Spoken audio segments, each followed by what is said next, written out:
Ladles and jelly spoons, welcome back to Badgerworks. Today, this. Yes, it's a new airbrush. I bought this today at a show from a chap I buy a lot of stuff from, a very nice man by the name of Paul, who runs a online shop called ModellingTools.co.uk. I'll put a link down below. He's the guy that actually sold me my Harder Steenbeck Evolution. And the great thing is, when you buy from him at shows, he actually has all the brushes out with a compressor, and you can actually try them out, so you can see which ones you like. This one I didn't try. This is bought a bit blind. It's a Grex, what is it called? A Genesis XA. And yeah, you can see the box is slightly battered, but the kit is obviously, it's brand new. It's just been on the shelf for a long time. So that's what I paid for it. But the reason I got this, I don't actually really need another airbrush, but it's one of these little stubby ones, you see. And the way it was described to me is it's kind of like an airbrush version of a spray can. So basically, it's a single action brush. So the button just controls the airflow, doesn't control the needle. The needle is adjusted manually on the back. So the idea is, as it says here, if you're doing repetitive work, you just set the needle and spray. It's also got quite a big cup on it. So I thought when I got home I'd have a little go with it and see what it's like. And I thought, well, I don't normally do like unboxing videos. I find them quite tedious, frankly. But I thought you guys might like to come along for the ride, as it were. So basically the reason I'm going to try this is I've got these are matte boards out of picture frames. The missus is doing some of her cross stitch, and she wants these painted a different colour. Normally I would just use a rattle can, quite frankly, to paint these, but I thought I would give this a try. So let's take it out of the box and have a look at it. Right, there's all sort of blurb, product registration card, owner's manual. Yep, right, we don't need any of this. Instructions, who needs them? What could possibly go wrong?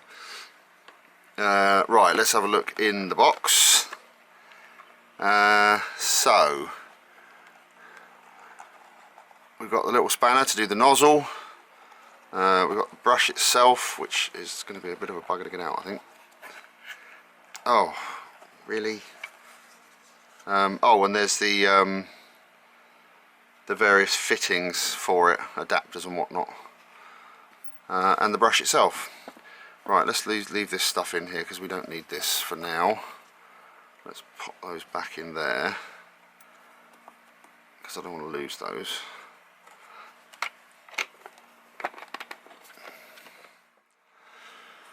Right, so here it is. Here is the object. It's actually quite heavy. It's surprisingly heavy.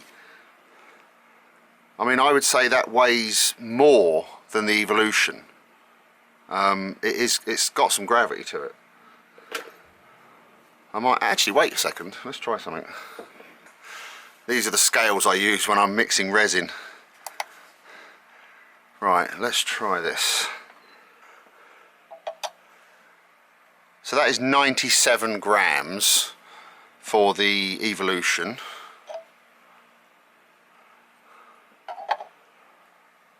That's 136 grams. So it's about a third again the weight. That's pretty heavy. It's a hefty little thing. Anyway, doesn't matter. I just thought I'd try that just out of interest. One of the things I like about this is it has quite a big cup on it as standard. So you can put a lot of paint in it. It's also quite easy to hold as well, because you basically you're kind of just holding it like that. So yeah, but as I say, the way this works, as far as I understand it, is you adjust the needle at the back here and lock it off, and then the needle just stays put, and then when you push the button you get progressively more air. So yeah, let's have a closer look at the needle. Right, so hopefully you can see that. And when I turn the dial on the back, you can see it retracts the needle. So you can adjust how much paint you want. So you basically set your needle depth like that and then spray. So let's put a quick release adapter on it and give it a bash and see what happens. Right, fortunately my adapters go straight on, which is nice. So this is a quick release adapter.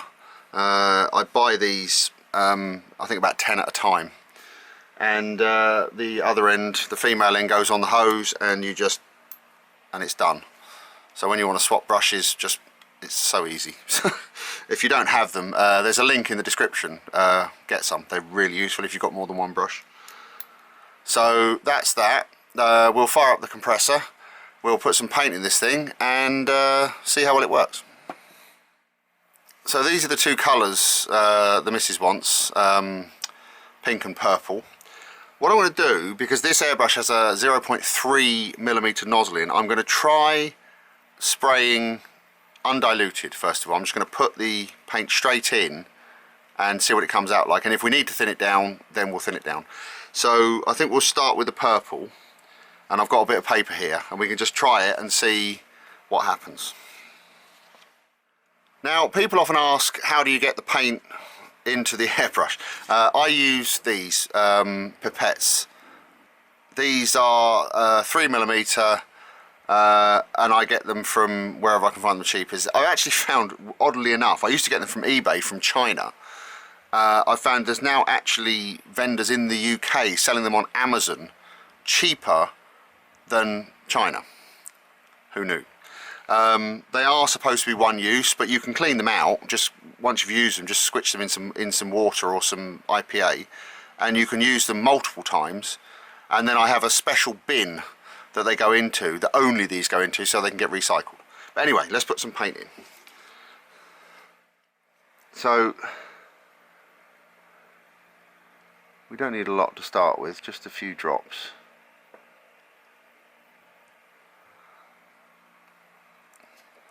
So I'll just put a few drops in the bottom and let's give it a go. So I've got the needle right in at the moment, so nothing should come out. And nothing comes out. Let's try giving it a bit of adjustment. Yeah, see you see the way that's spitting? That's because the paint's too thick.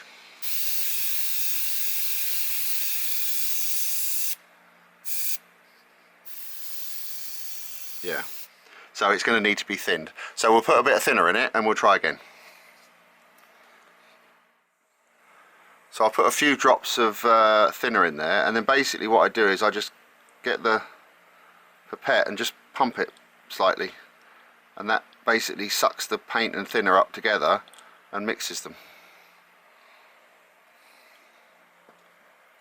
This is kind of awkward doing it at this angle, but you get the idea.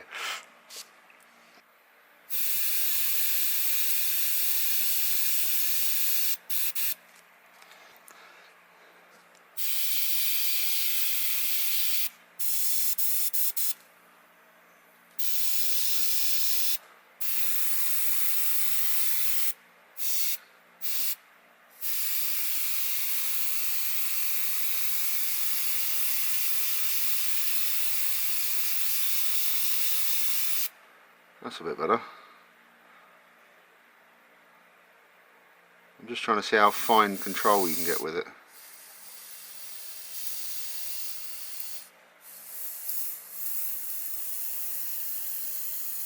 It's still spitting. I'm going to thin that down a bit more. See, the one problem with a brush like this is the fact that because you can't adjust the needle very well on the fly. See, with a normal brush, if you get if the nozzle starts to get clogged, you can just give it a quick blast on full power and that will clean off the nozzle, whereas this, because you can't move the needle, you can't really do that, so that's why we're getting this spitting.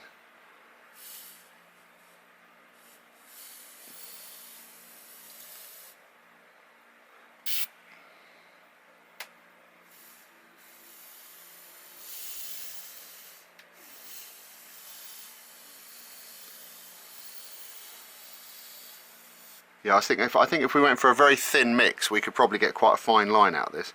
But for now, let's spray up one of these mat boards and see what it looks like. Right, so what I've done is I've just stuck it on with onto a piece of stick with some blue tack, white tack. Ooh. Let's give it a try.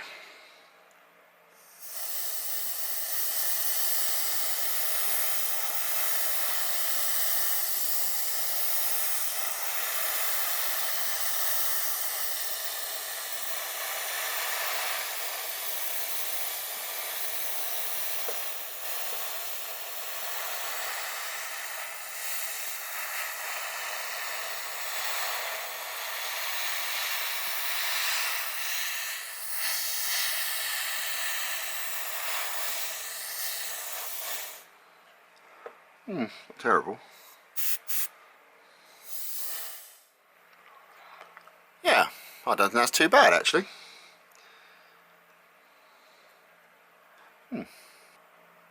Okay. Let's try the pink. Right, so let's try our pink now. Right, let's see how this one works.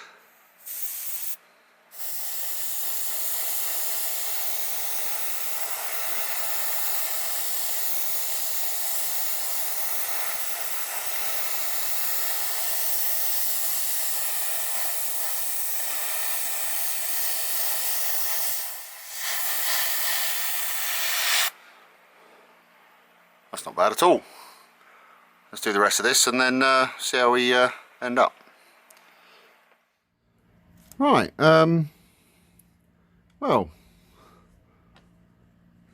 not a bad little test. Only obviously very simple, just spraying these couple of picture frames, but that's pretty much what this thing was designed for. As I said at the beginning, it's effectively the airbrush equivalent of a rattle can.